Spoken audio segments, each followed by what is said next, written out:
After saying that, now I'm going to tell you now how we engaged in applying the generative concept.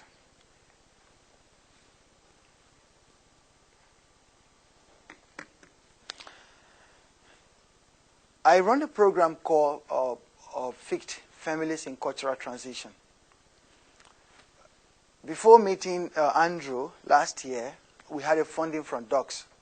And the whole idea was to help refugees, men and women, understand the importance of child protection in Australia. It was New South Wales, to understand the importance of child protection.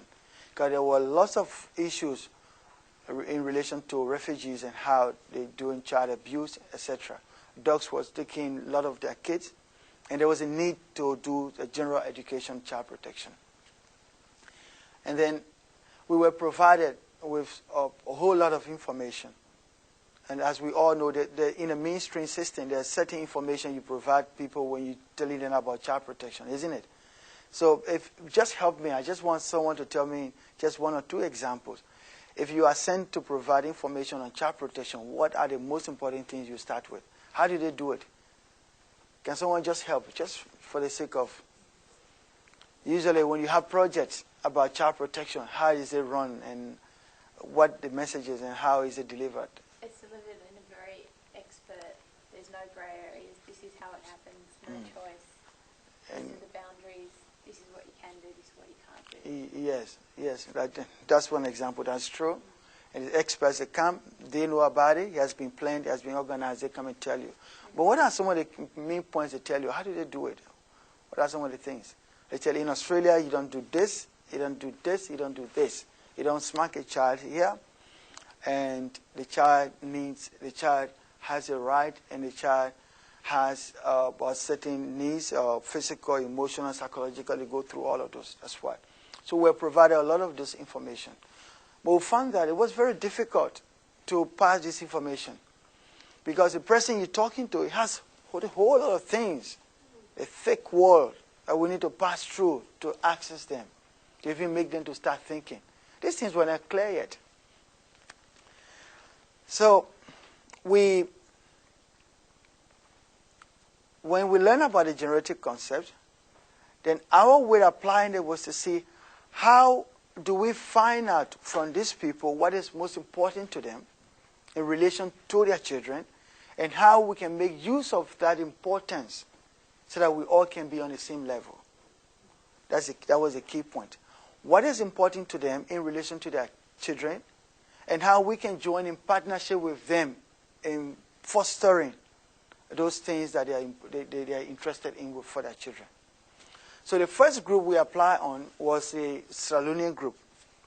We had a bunch of the women first we brought them in the FICT program.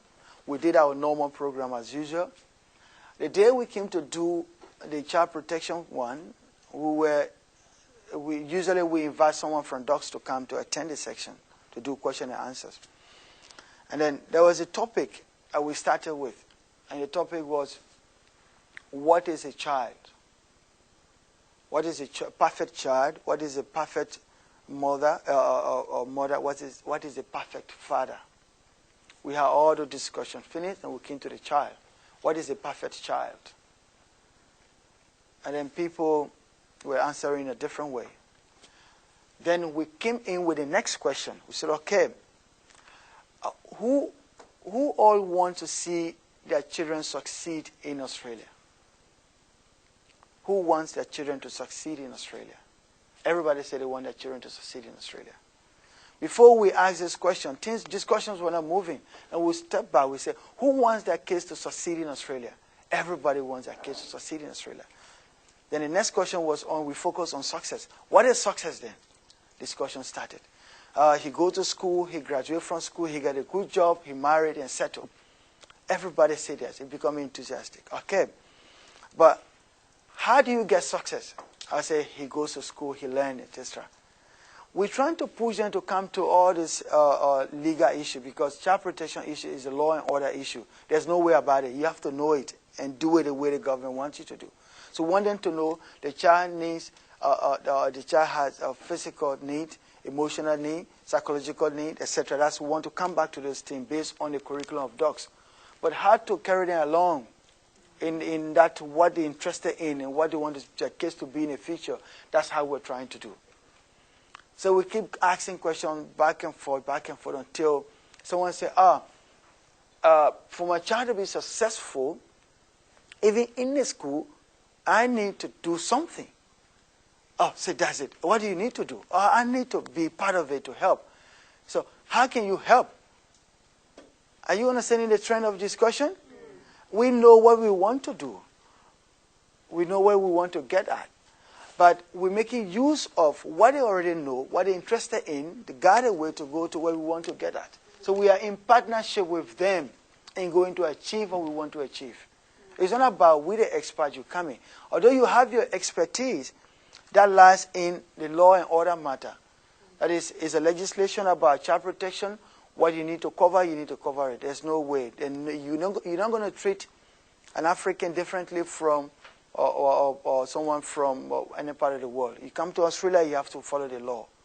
But if you're interested in people genuinely understanding the law for the interest of the child, then you need to go extra mile to be creative, how you get to what you want them to get to.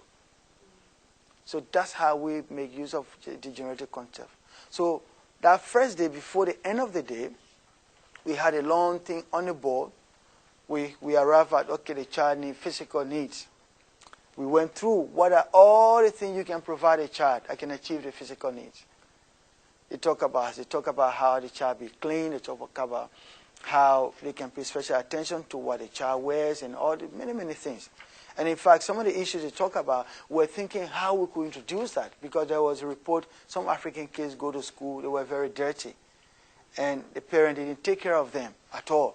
And parents had no idea how to take care of them.